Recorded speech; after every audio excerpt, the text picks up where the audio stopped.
We've talked a long time about having classes on the fixed radios. Now in this club there's a lot of skill. There's a lot of people who are really advanced in electronics. We want to bring people up to the date where we're at. I have 60 years into this or possibly more. Now being in Kutztown for years, I'm an avid collector, at least I was an avid collector, but we fixed thousands of radios, thousands. And a lot of radios we get are really SOBs that other people have been in and really dick them up. Now, if you want to get into radio work, any of it, there's things that you have to accumulate. There's some things you have to really look for. And what I brought here is a sample of actually a working shop. There's a couple instruments I didn't bring because they're too big and they're too heavy. Now the story of the real radio comes right here to the All-American 5. Prior to that, there was a lot of engineers, did a lot of work, but there was a problem. There was a problem because the electric lighting system that came along was a war between Tesla and Edison. All right. Half of New York, biggest metropolis, back in the 30s. Part of New York was DC, the other part was AC. The other position was also Chicago. Partially DC, partially AC. And now 1926 or 1925 was the first AC sets. Now, if you lived in New York, you didn't need much of a radio. You had 15, 20 stations within a few miles. If you were in a high rise, you didn't need much. So anyway, you bought the radios that were up there. Now, the most infamous of the radios is probably the Emerson radio. If you want to fix a radio and you want to start with something simple, go get an Emerson. You'll find out there's nothing in it. There's a beautiful cabinet. It's worth a fortune. Emerson never even made them. Ingram made them. But if you take a look at it, you might have 7 parts in the damn thing.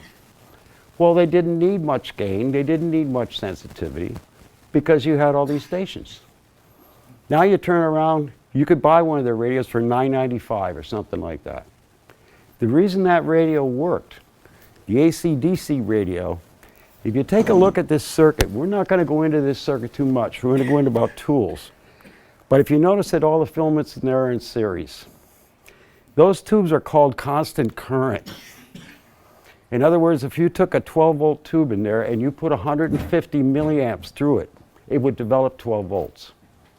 It didn't know if it was AC or DC. This was brilliant engineering. Prior to that, they used sets from the early 30s, which they used the curtain burners.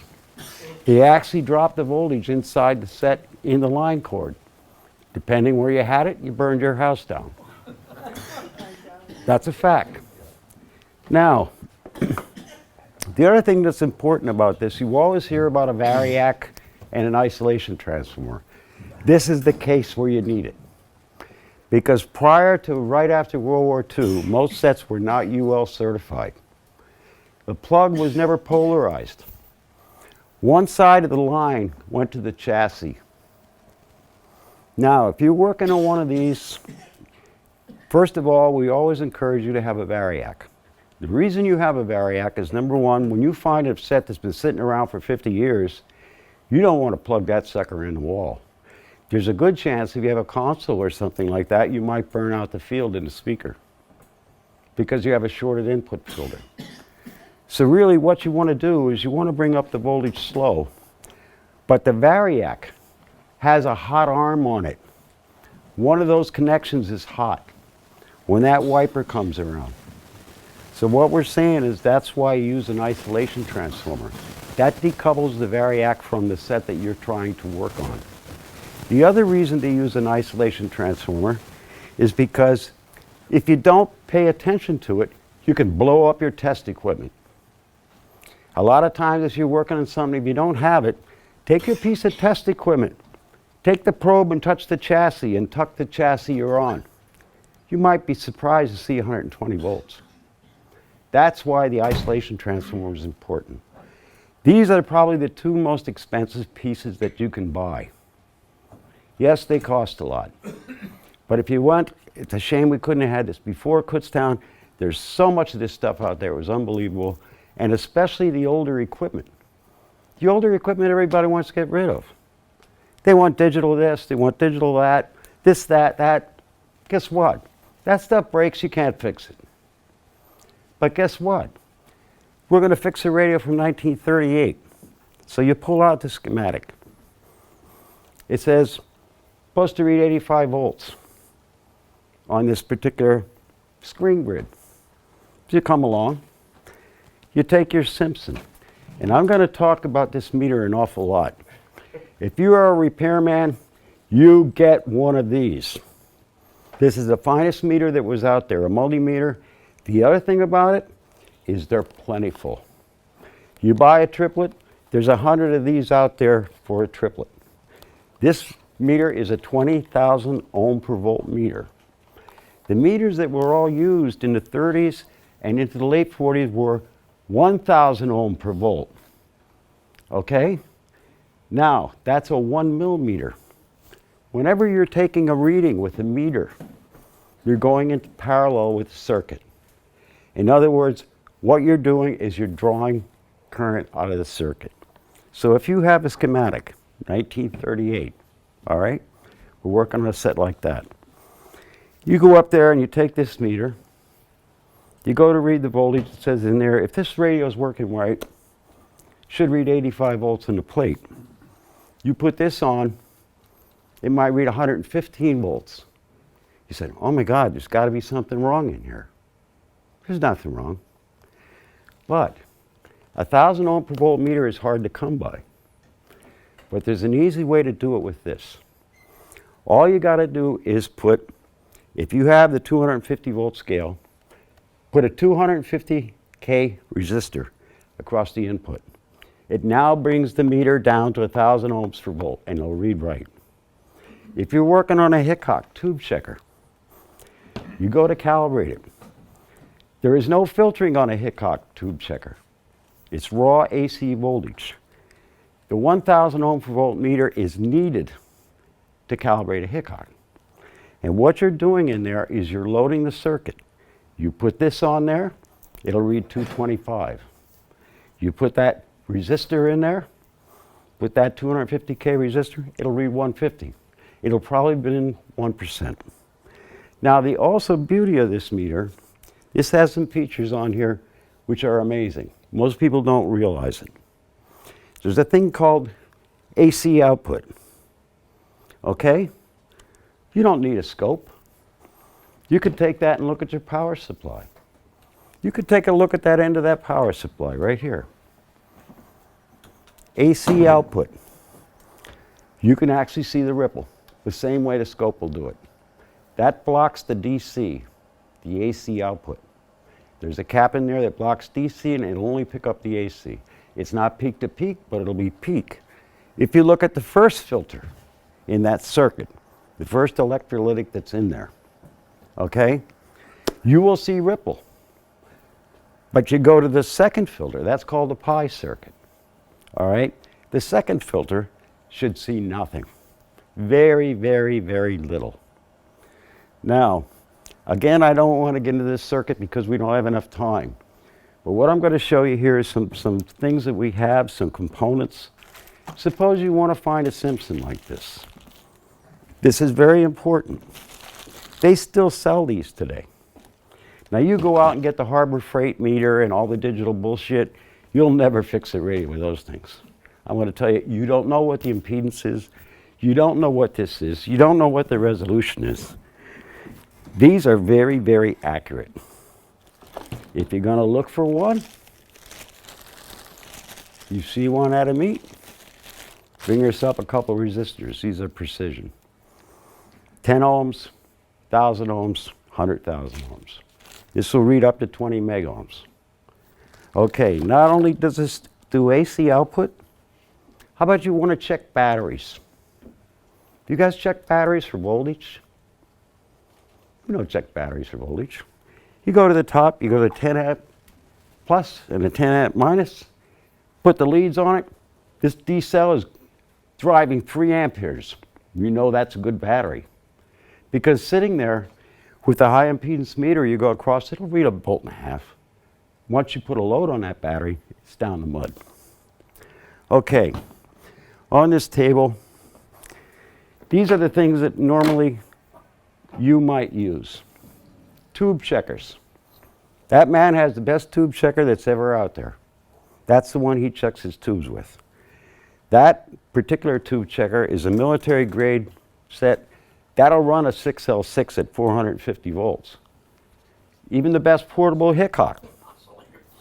Yeah, even the best... 118D, military 118D. Yeah, it's a fantastic unit. The other thing about a Hickok is something else to know. If you're going to do radios, what you want to do is either buy tubes from him and keep a set for test, not to be used. You can be faked so many times on a tube because, number one, the majority of tube checkers that are out there are emission checkers. All they're doing is counting emission off the cathode. They are not putting a signal in the grid. And actually what happens, if you put a signal into the grid, you see the tube actually amplify. Now, the best tube checker you can buy, you'll pay more money for. In fact, if you buy any instruments, I'll show you some other stuff that I have here. And most of it's military. And the reason it's military is because it's built goddamn good and you taxpayers paid a lot of money for it. The other thing is this. When you're buying test equipment, the best deal you can find is Heathkit. And why do I say that? Because inside that book on that Heathkit is an explanation of how every circuit works. You can be a dummy and you can go in there and you can see how to troubleshoot this. They'll explain part for part. The parts are also generic. They're not something that's really oddball in almost all those sets. So anything you buy in a Heathkit is great, and also because it doesn't take up much space. It's small. Instead of getting a Hewlett-Packard this big, okay, well, I guess get another bench to put that on, you know. I myself use a unit called a URM25. Boy, if you see one of these are babies. These are real babies. Can you project this? I didn't want to bring it down, it's too heavy. Oh, ways of time. I have one too. Those things are fabulous. They go to 50 megahertz. But what they do have is a calibrated output attenuator. Now, having a calibrated output attenuator is actually telling you exactly what the sensitivity of something is. There's a lot of generators out there you can buy really, really cheap. Right there. There you go. ICO's another good one. There you go. That's the kind of stuff that you can get. That stuff is all fixable. You find that old piece of equipment, you open it up, make sure the filters are good. That's about it. Maybe you have to clean the control. Well, there's another way to calibrate that. Let me tell you how you do that. You have a digital meter. If you're looking for 455 kilohertz, now 455 kilohertz, the way a super heterodyne works, is the idea is to take every frequency that comes down from whatever radio station you have and turn around and beat it with against an oscillator, and you come out with a fixed frequency. So you can constantly amplify across this. If one can is down a little bit, the gain's going to be off.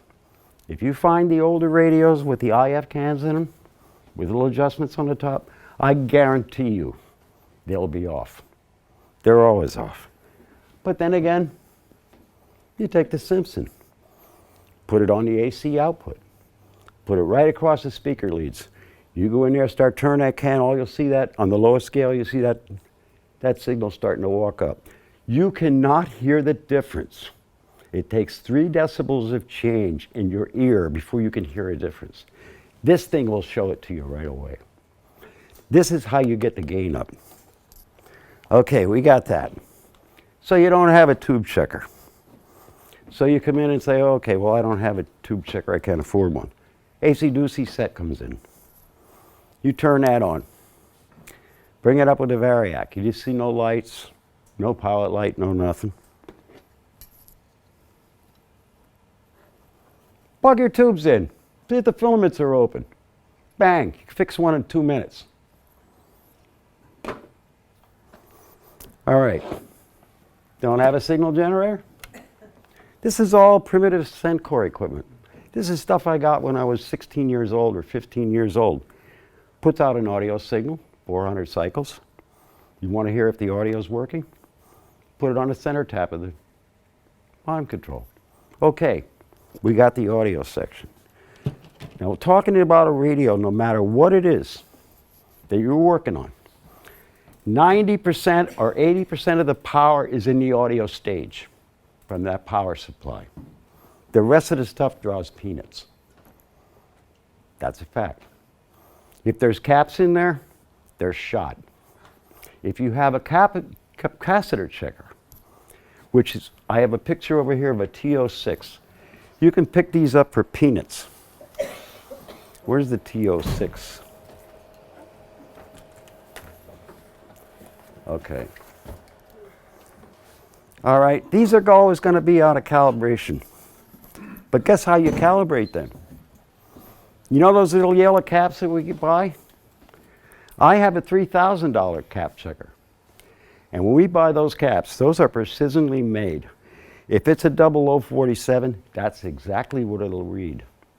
So if you have a cap checker and you're trying to look at what the value is on something, you just put that cap across it. Because the verniers are hard to read. They are hard to read.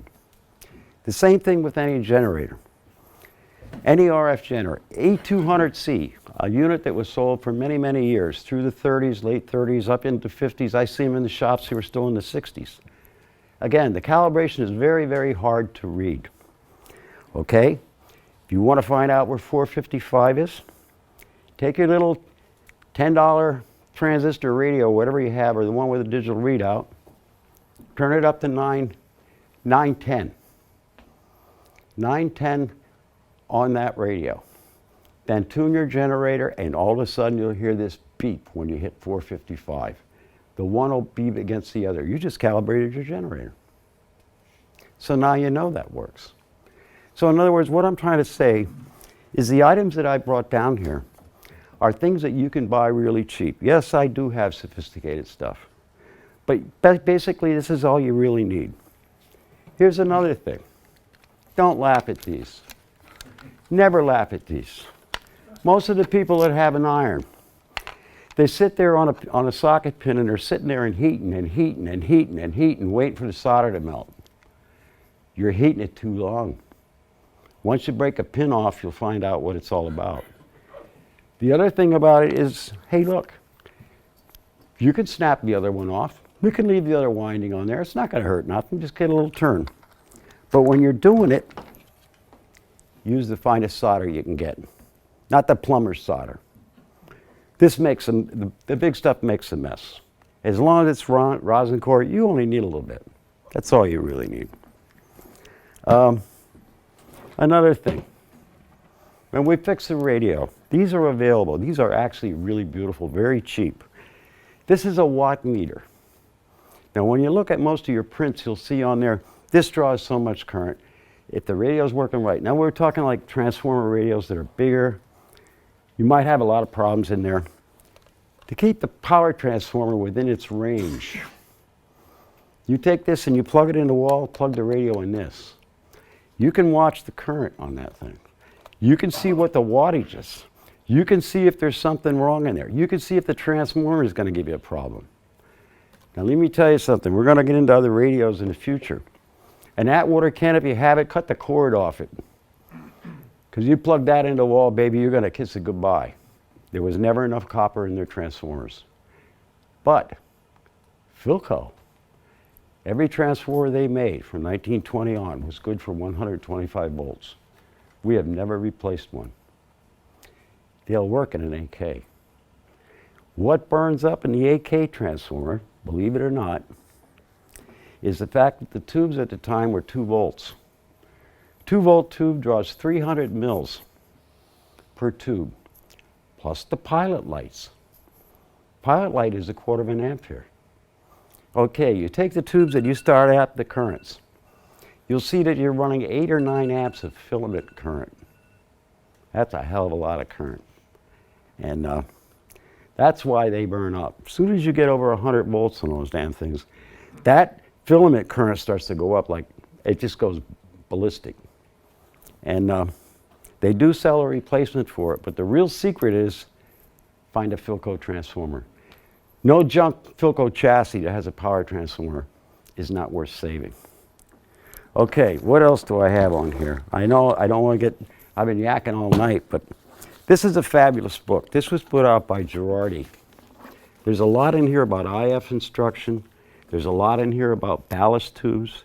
There's a lot in here about wire resistors that look like cloth that are coated, that are actually read the same as a normal resistor would read. And for you guys don't know what this is how to decode the resistors. But the Delaware Valley Club had printed, Stan had printed a beautiful sheet, how to read the micas and all this kind of stuff. Now, when you go in and start doing these radios, assume every capacitor is bad. Just do it.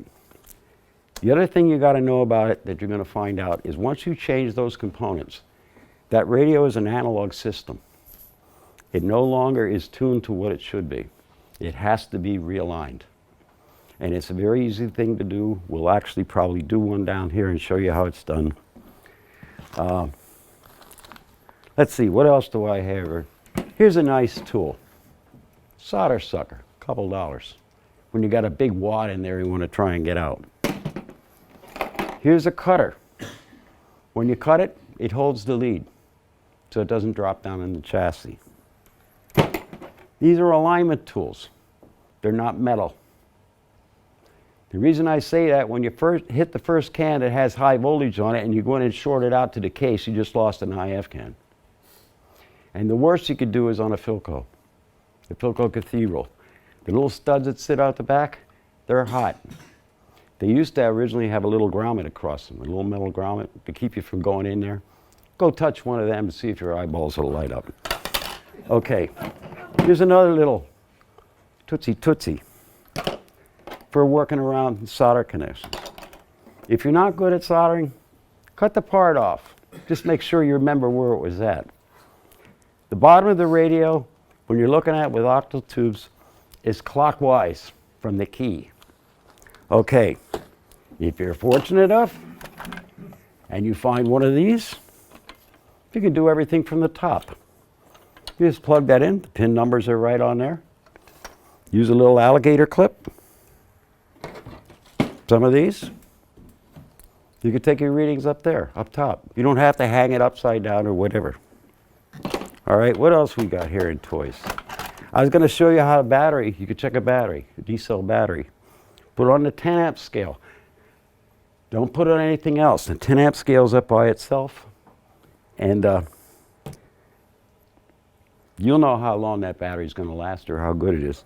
The other thing I want to talk about on this 260 is if you find one, they made these for so many years, and by the way, they still sell them today. I think you looked that up. How much are they? They're about $300. Today. We just ordered about 10 of them 4 years ago. The thing about it is the most common one. But when you go for one, make sure you get one with a red pointer. And there's a reason for that. The earlier ones had a black pointer. You make a serious mistake and you got a question mark. You don't have a pointer anymore. Or you can break it off. The red band pointer is called taut band suspension. You can wrap that son of a bitch and it'll always come back. It's a different in a meter movement design. This is probably the best tool you can possibly have. There's a spare fuse in the back. The batteries are standard. It's a 9-volt and a D-cell. We used to be able to solder the D-cells in, but the batteries are no goddamn good anymore. You can't solder to them. It'll melt the connection. All right, what else do we have here? Again, we talked about Heathkit shrink tubing. It's always nice to have that. Then you're putting something in. The magic sauce that everybody says don't use it. Well, let me tell you something about this little sauce that you have here. This is perfect for volume controls. You know, you wash out a volume control. Years ago, they used to use trichloroethylene. All right, you'll die from that, supposedly cancer. What this does is leave a film on it. In other words, that WD-40, What it does, it lubricates the carbon element. And it actually works really good. And the other thing about working on these little AC/DC radios is almost all the controls are the same value. So you don't have to go out and pay $25 or $20 for a control. They're all 500K, in some cases 1 meg. All right, so you got that. Then if you're an old bastard like me, this really comes in handy. I mean, you can't beat this for working on stuff. Now, we know about that. We know that modern resistors have changed a lot. Now, if you look at these, you can hardly even see them. But if you look at them, what does it say? 1 watt? Look at these. They look like an 1/8 watt. They're 1 watt. All right. You have an electrolytic can. A lot of table radios don't have electrolytic cans, some of them do. Leave it in there. Build around it. Use the common for the ground. Take your B+ lead and whatever you want. Unless you want to pay $5 or $6 for one of these, the firecracker as we call it. Or, guess what? You could do these for about 69 cents a piece or something like that. Okay. Here's another example. This is what they call a dog bone. You guys know what a dog bone resistor is? With the little leads around the end? These babies are funny. But let me tell you something about them. We've had a couple. In fact, in the last month, we had 2 already where the resistor's reading's right on. You turn a set on, nothing happens. As soon as the current goes through that thing, it opens.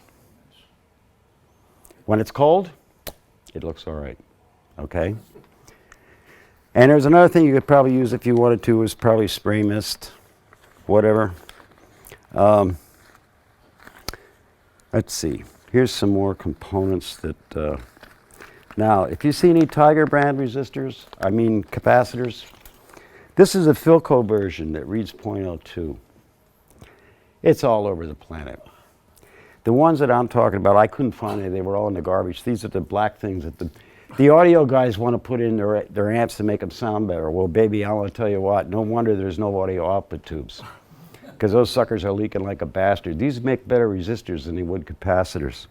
And what we find out when these caps get old, they not only leak, but the insulation goes away between the aluminum foil and what they call the cellulose that's in there, or the wax paper. And as that starts to degrade, the capacity goes up. If you look at it, it's supposed to be at .02. You read it, it's a .05. What the hell? We see this all the time. And not only being direct shorted, whatever, but those, they gotta go. Usually I think that we've always find those in the end, we're always on the line side. You'd always find one on the line where the rest of the caps are all the same. I think it was because it was a fuse. I'll tell you the truth, because if you guys worked on enough of these radios and you looked at the bottom where that line cord would come in, you'll see it's blown apart. I had a radio playing there at a little Westinghouse. It was playing beautiful. And I just got it going. I'm sitting there and all of a sudden I see the smoke cloud go up. There's smoke pouring out of this thing like a chimney. It's playing great music. That cap is what exploded. It still played. But of all the things that we could talk about, these are all just junk components from the last guy come down the pike. But we have to start off with the AC/DC set, and the main reason why is because it contains all the principles of all radios. It's all in there. The only other difference is the fact that the frequency ranges have changed. And when you say about a little table radio, there's nothing that will work really good. It depends on who made it. Not every radio is 995.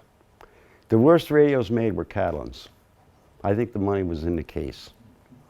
I mean, they'll play. Like I said, if you're in Manhattan, you can get 5, 6 stations. That's fine. But the cost of components is a difference. If you look at the IF cans, that's where all the gain was in these radios. That's really where the gain was. If you look for a replacement part, you'll look in the book and it'll say, well, there's one for $1, there's one for $2, there's one for $4. There's a difference. There's a difference in the way it's wound. The Q of the transformer is higher. It gives you a better peak and more gain. So what you do find in that Emerson that you bought up in New York is the cheapest goddamn parts that are on the planet. They never needed much to get reception. Some of the sets, if you can get a Bakelite RCA 48, something like that, they'll have an extra stage on it. Instead of a 5-tuber, it's a 6-tuber. That'll be enough to give you another gain of probably 10 before you even go in and you start to demodulate or you start to mix with your pentagrid converter that's in there. But basically, I know you don't have all this stuff, but I'll tell you what, the old stuff is easy to find. You don't need anything new to fix this stuff. If you're going to go into FM, you might need a few other things. Special, maybe alignment tools. FM's a story all by itself. Okay, I talked your ears off. Thank you.